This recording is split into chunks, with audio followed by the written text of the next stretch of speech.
लेकिन सबसे पहले दीपक सर मैं आपके पास आ रहा हूं। क्या केशव प्रसाद मौर्य उत्तर प्रदेश में भारतीय जनता पार्टी की तरफ से उपेक्षा का शिकार है? और क्या केशव मौर्य के सहारे पिछड़े वर्ग के बीच एक नकारात्मक संदेश जा रहा है भाजपा की तरफ से?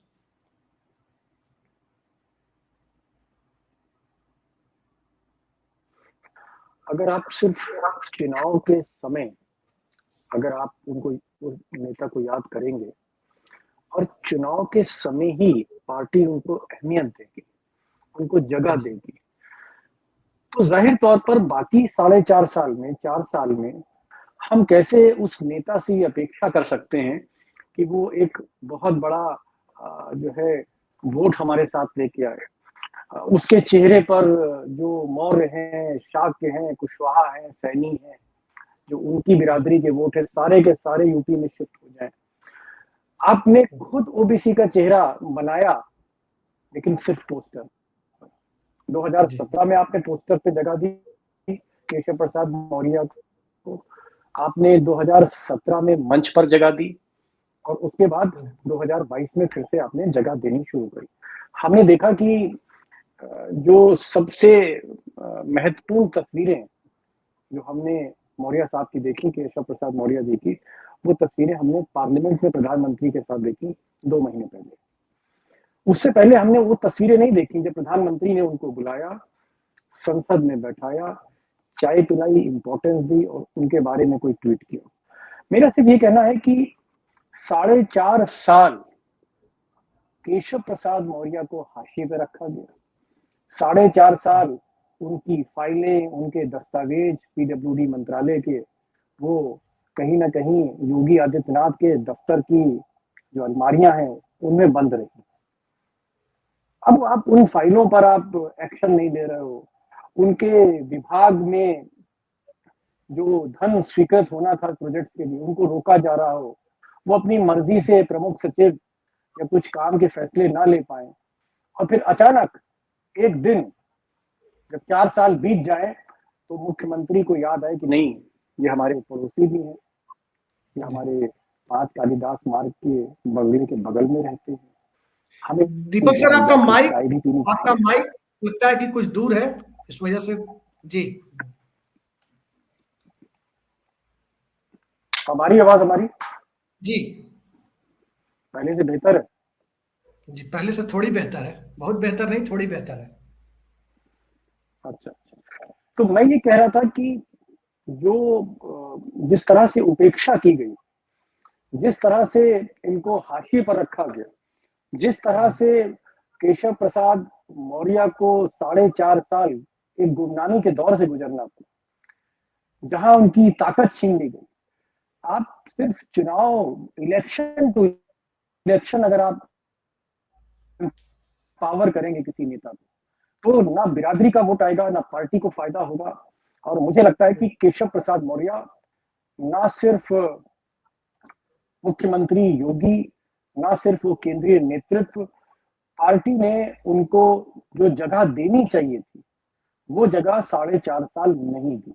ये अलग बात है कि जितने विधायक, जितने मंत्री, जितने कार्यकर्ता केशव प्रसाद मौर्य के साथ जुटते रहे, उतने कार्यकर्ता या उतना प्रतिशत विधायकों का, उतना प्रतिशत मंत्रियों का वो मुख्यमंत्री योगी आदित्यनाथ के साथ नहीं था। तो एक तरफ विधायकों का समर्थन केशव प्रसाद मौर्य को था, और दूसरी तरफ विधानसभा में 150 विधायक धरने पर बैठे थे मुख्यमंत्री के खिलाफ।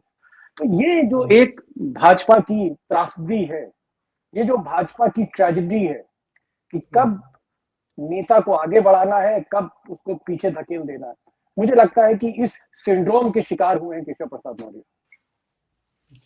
जिस सिंड्रोम की आप बात कर रहे हैं कि उसके शिकार हुए हैं कि भारतीय जनता पार्टी कब उनको यूज करती है, कब आगे लाती है, कब पीछे लाती है।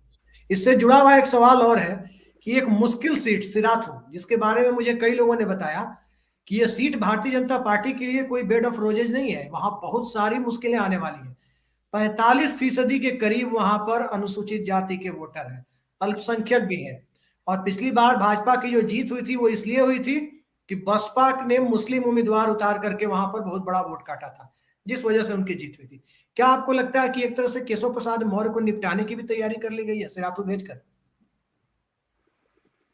देखिए, सीट अगर आप गोरखपुर सदर देखें, जहां पर इस वक्त राधा मोहन दास अग्रवाल जी। नाराज हैं योगी से, और जिस तरह वहां सबसे बड़ा मतदाता वर्ग ब्राह्मण का है, पंडित वोट जी। सबसे ज्यादा है गोरखपुर सदर में, तो सीट तो योगी जी की भी बहुत सुरक्षित नहीं।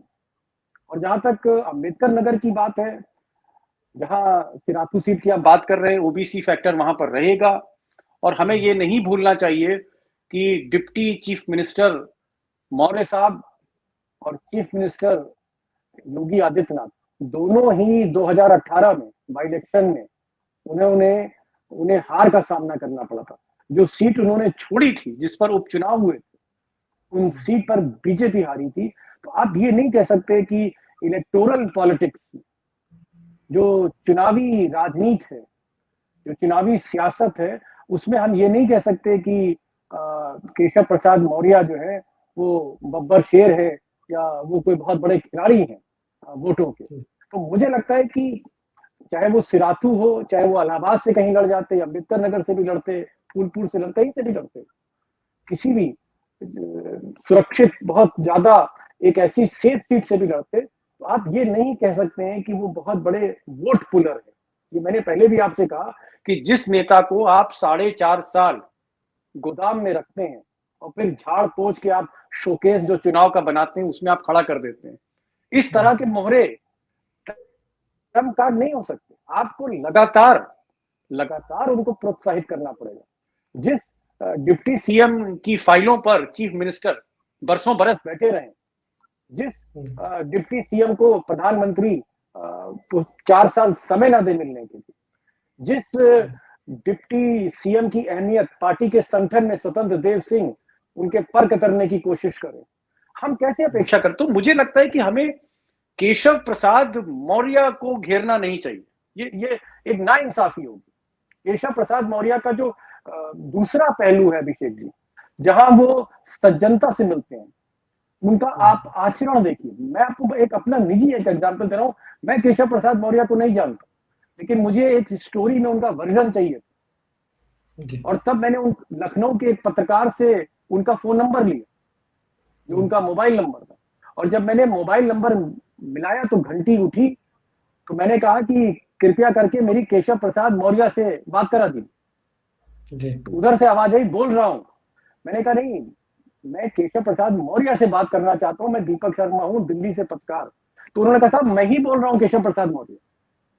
इस तरह का व्यक्ति जो रिस्पॉन्ड करता हो, इस तरह का व्यक्ति जिसके बंगले पर लोगों की भीड़ लगती हो काम कराने वालों, अगर इस तरह का व्यक्ति जो पूरे कोविड काल में एक लंगर चलवा रहा हो पीडब्ल्यूडी के हर बड़े दफ्तर पर, आखिर केशव प्रसाद मौर्य को, चाहे वो अमित शाह हो, चाहे वो जेपी नड्डा हो, चाहे वो स्वतंत्र देव सिंह हो, पार्टी के बड़े नेताओं ने हमेशा से उनको इस्तेमाल करने की कोशिश की।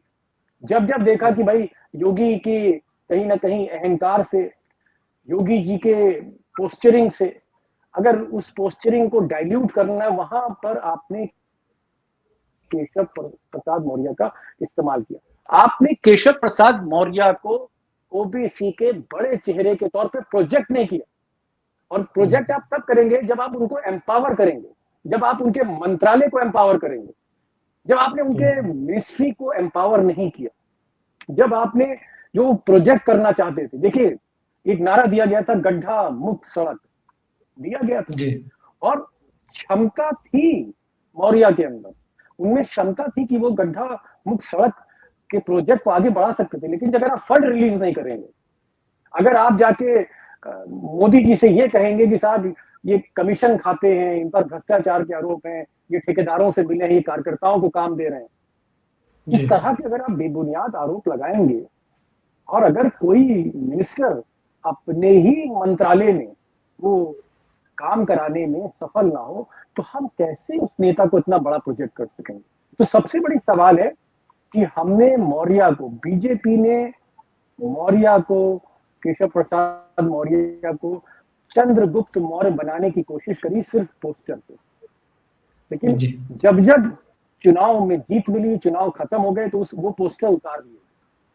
मुझे लगता है कि केशव प्रसाद मौर्य के साथ जस्टिस नहीं किया पार्टी। लेकिन अगर हम योगी जी का अहंकार देखें, योगी जी का घमंड देखें, मोदी जी का घमंड देखें, तो यहाँ एक ऐसा नेता था जो शिवराज सिंह चौहान की तरह लोकप्रिय हो सकता है, जो नेता वाकई सहज था। हम केशव प्रसाद मौर्य की सहजता पे सवाल नहीं उठा सकते, और आज बीजेपी को सहज नेता की जरूरत थी उत्तर प्रदेश, जो अखिलेश की विनम्रता का मुकाबला कर सके। आज आपके पास उत्तर प्रदेश में जितने भी नेता, अगर आप ब्रजेश पाठक को हटा दीजिए, केशव प्रसाद मौर्य को हटा दीजिए, डॉक्टर दिनेश शर्मा को हटा दीजिए, ज्यादातर ऐसा लगता है अहंकारियों का मेला है, ये अहंकारियों की टोली है ये। तो वो भाजपा नहीं रही जो अटल जी को मैंने, अभिषेक भाई, मैं चीफ रिपोर्टर था पायनियर का, और मैंने प्रधानमंत्री अटल बिहारी वाजपेयी जो अपोजिशन में थे, मैंने उनको रिक्शे पर देखा है चलते हुए। एक शक्ति भवन में, एक दूरदर्शन के सामने एक धरना था, और सरकार शायद वो मुलायम सिंह यादव की थी उस वक्त, मुझे याद नहीं आ रहा है, और हजरतगंज से लेकर पूरा एरिया शक्ति भवन तक वहां पर बैरिकेड्स लगा दिए थे। अटल जी के घुटने में दर्द था, वो चल नहीं पाते थे, तो लालजी टंडन रिक्शे पे बैठाकर धरने स्थल पे लाए। ऐसी सहजता कहां दिखेगी? कार्यकर्ता अटल जी को डांट देते थे, पत्रकार जो है, हम लोग जो है उनसे मजाक कर लेते थे, जबकि मेरी उम्र बहुत छोटी थी उस वक्त, मैं एक कम रिपोर्टर था, लेकिन मेरा एक्सेस था एक चीफ रिपोर्टर के तौर पर। तो वो जो सहजता थी, भाजपा की जो ताकत थी, जिसको इस अहंकारियों की टोली ने कहीं ना कहीं मैं कहूंगा कि जो एक तस्वीर थी, जो एक आप कह सकते हैं कि बीजेपी की जो एक यूएसपी थी, उस यूएसपी को ही खत्म कर दिया इन्होंने। और इस भीड़ में केशव प्रसाद मौर्य, ब्रजेश पाठक, ऐसे कुछ नेता हैं जिनका आज भी पीआर सही है, और मुझे लगता है कि गोरखपुर से कहीं ज्यादा बेहतर चुनाव मौर्य लड़ेंगे। दीपक जी, क्या आपको लग रहा है कि आपने कई सरकारें भाजपा की यूपी में देखी है, मंत्रियों की इमेज को बनते देखा है, सब जानते हैं कि राजनाथ सिंह को पहली बार यूपी के बाहर लोगों ने जाना, या मोटे तौर पर कहें तो यूपी में भी लोगों ने जाना, जब वो शिक्षा मंत्री थे, जब वो नकल विरोधी अध्यादेश आता है, और उत्तर प्रदेश में एक कड़ी परीक्षा प्रणाली के तहत एग्जाम लिया जाता है। इसी तरह कलराज मिश्रा, पीडब्ल्यूडी मिनिस्टर, नरेश अग्रवाल, ऊर्जा मंत्री, हमेशा मीडिया में छाए रहते थे कल्याण सिंह की सरकार में। तो सरकारें जो बनती है वो अपनी टीम के साथ अच्छा करती है, सिर्फ कैप्टन ही नहीं खेलता। बीजेपी में ऐसा क्या है, आज की बीजेपी में, पुरानी बीजेपी की बात नहीं कर रहा, कि इसमें सेंट्रलाइजेशन ऑफ पावर इतना है कि सेंट्रलाइजेशन ऑफ पावर का शिकार न सिर्फ व्यक्ति हो रहा है, बल्कि समाज का अधिकांश हिस्सा हो रहा है, चाहे वो ब्राह्मण समाज हो, चाहे वो पिछड़ा वर्ग हो, चाहे वो दलित वर्ग हो। क्या सिर्फ ठाकुरों के भरोसे सरकार बन जाएगी क्या? मेरी आवाज आ रही है आपके पास? जी, साफ आ रही है? जी आ रही है। देखिए अभिषेक जी, नेता, मैंने पहले भी कहा था कि नेता जिसको आप टिकट देते हैं, चुनाव लड़वाते हैं, आप किसी पद से उसको सुशोभित करते हैं, सिर्फ पद से और टिकट से नेता नहीं बनता है। जब तक पार्टी उसको बैक नहीं करेगी, पार्टी उसको एम्पावर नहीं करेगी। जैसे मैं आपको मिसाल बता रहा हूं, देवेंद्र फडणवीस को कितने लोग जानते थे आज से कुछ साल पहले तक? उनसे कहीं बड़े नागपुर में नितिन गडकरी नेता थे, और नितिन गडकरी के शैडो में देवेंद्र फडणवीस हमेशा रहे, नागपुर से, नागपुर के भीतर, नागपुर के बाहर। लेकिन जब प्रधानमंत्री नरेंद्र मोदी ने तय किया कि हम देवेंद्र फडणवीस को देवेंद्र फडणवीस बनाएंगे, उनके कद को हम बड़ा करेंगे, तो एम्पावर किया। सवाल यह है कि आपकी जो लीडरशिप है, वो लीडरशिप अपने किस छत्रप को, किस रीजनल लीडर को एक फोर्स के तौर पर आगे बढ़ाना चाहती है। अब आप खट्टर साहब की बात करिए, मनोहर लाल खट्टर, हालांकि वो खट्टर नहीं लिखते हैं, वो मनोहर लाल लिखते हैं। मनोहर लाल जी को कौन जानता था? हम लोग ने दिल्ली में इतनी पत्रकारिता करी, हम लोग मनोहर लाल जी को नहीं जानते थे, मैं स्वीकार कर रहा हूं। लेकिन जिस तरह से एम्पावर किया नरेंद्र मोदी ने, आज आप देखिए मनोहर लाल हरियाणा में एक बड़े नेता के तौर पे उभरे हैं। भले ही उनका बेस हो ना हो, उनके अंदर वो करिश्मा हो ना हो। तो सवाल ये है कि ये तो लीडरशिप तय करेगी, और लीडरशिप ने जिस तरह से 2017 में प्रदेश अध्यक्ष बनाया केशव प्रसाद मौर्य को, उनको आगे बढ़ाया, वो जो एक उनकी ट्रेजेक्टरी थी आगे बढ़ने की, वो रुक गई। जिस ट्रेजेक्टरी पे उनको आगे बढ़ना था, जिस ट्रेजेक्टरी पे उनको ऊपर जाना था, मैंने सिर्फ ये कहा, मैं ये नहीं कह रहा हूं कि केशव प्रसाद मौर्य इस वक्त उत्तर प्रदेश के सर्वश्रेष्ठ नेता हैं, बिल्कुल नहीं कहा, इसको आप गलत मत लीजिएगा। मैं सिर्फ तुलना कर रहा हूं, मैं तुलना ये कर रहा हूं कि आज की जो राजनीति है, जहां आपको कार्यकर्ताओं को लेकर चलना है, जहां आपको काडर को लेकर चलना है, पदाधिकारियों को लेकर चलना है, संघ को लेकर चलना है, मंत्रियों को लेकर चलना है, और सबसे बड़ी बात, जो विधायक चुन कर आए 300 की संख्या में, उस समूह को साथ लेकर चलना है, तब जाके एक लीडर बनता है। वो लीडरशिप क्वालिटीज, वो नेतृत्व के जो गुण हैं, वो कहीं ज्यादा मुझे, जब मैं तुलना करता हूं मुख्यमंत्री और उप मुख्यमंत्री की, तो मुझे वो मौर्य में ज्यादा दिखते हैं, वो मुझे योगी जी में कम दिखते हैं। और इसलिए मैंने कहा कि केशव प्रसाद मौर्य के पीछे जो पीठ पर हाथ होना चाहिए था, जो प्रधानमंत्री मोदी ने कुछ दिन पहले जो हाथ रखा महंत के, वो हाथ उन्होंने रखा नहीं। और 2 महीने पहले आप संसद में बुलाकर चाय पीकर तस्वीरें कुछ आप ट्वीट कर दीजिए, इससे कोई नेता नहीं बनता है। मौर्य को अगर आपने एम्पावर किया होता, जिस मंत्री की मंत्रालय में ही सम्मान नहीं है, जिस मंत्री का सम्मान आईएएस अधिकारियों के बीच में नहीं है, क्योंकि जैसा कि ममता जी ने कहा कि वो मंत्री फंड नहीं रिलीज करा पा रहा, तो किस बात का वो डिप्टी चीफ मिनिस्टर है? अगर आप अपने विभाग के लिए, प्रोजेक्ट्स के लिए आप फंड नहीं रिलीज करा पा रहे, आपकी फाइलें अटकी हैं मुख्यमंत्री के दफ्तर में, और गोरखपुर के जो एग्जीक्यूटिव इंजीनियर हैं, ये सुपरिंटेंडेंट इंजीनियर हैं, वो सीधे मुख्यमंत्री से बात करके वहां प्रोजेक्ट कर रहे हैं, और डिप्टी सीएम को बाईपास किया जा रहा है। आप इस साइकी में भी जाइए।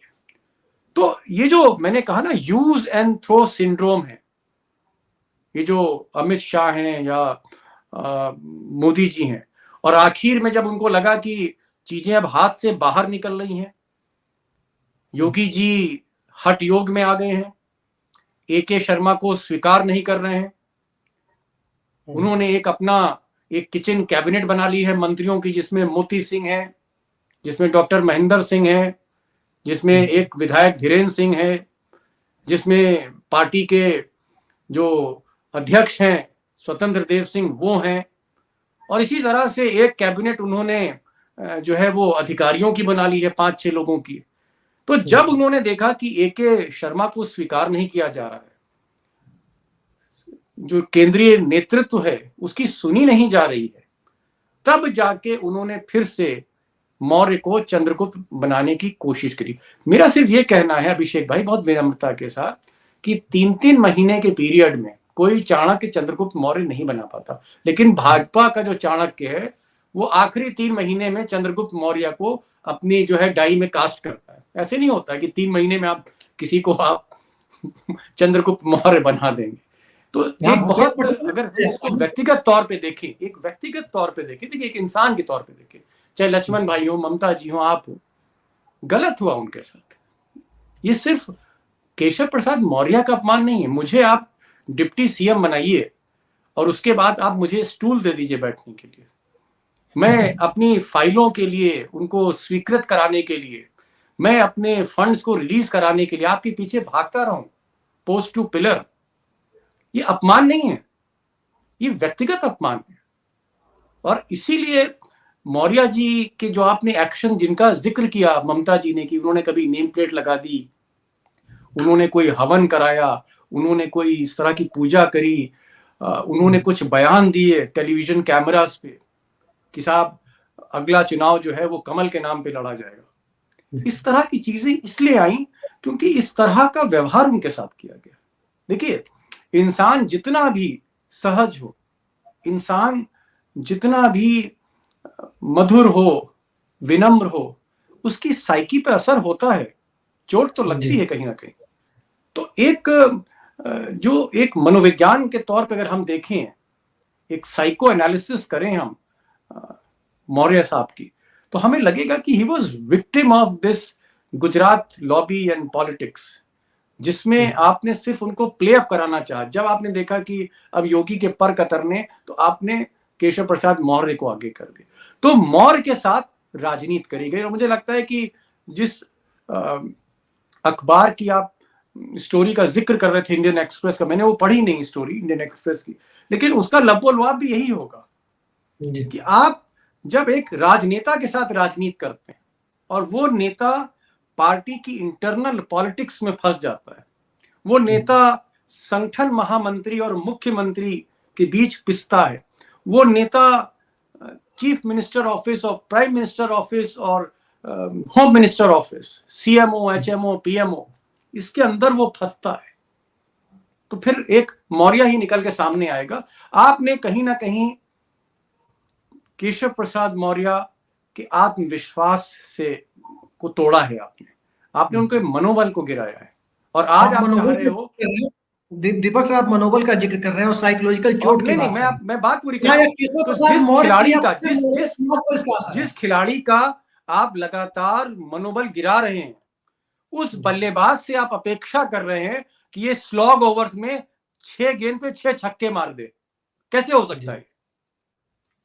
बताइए। क्या इसका असर पूरे मौर्य समाज पर है? जो ये केशव मौर्य के सम्मान की बात, साइकोलॉजिकल चोट की बात आ रही है, क्या मौर्य समाज के ऊपर भी इसका कोई साइकोलॉजिकल असर इन चुनावों में दिख रहा है?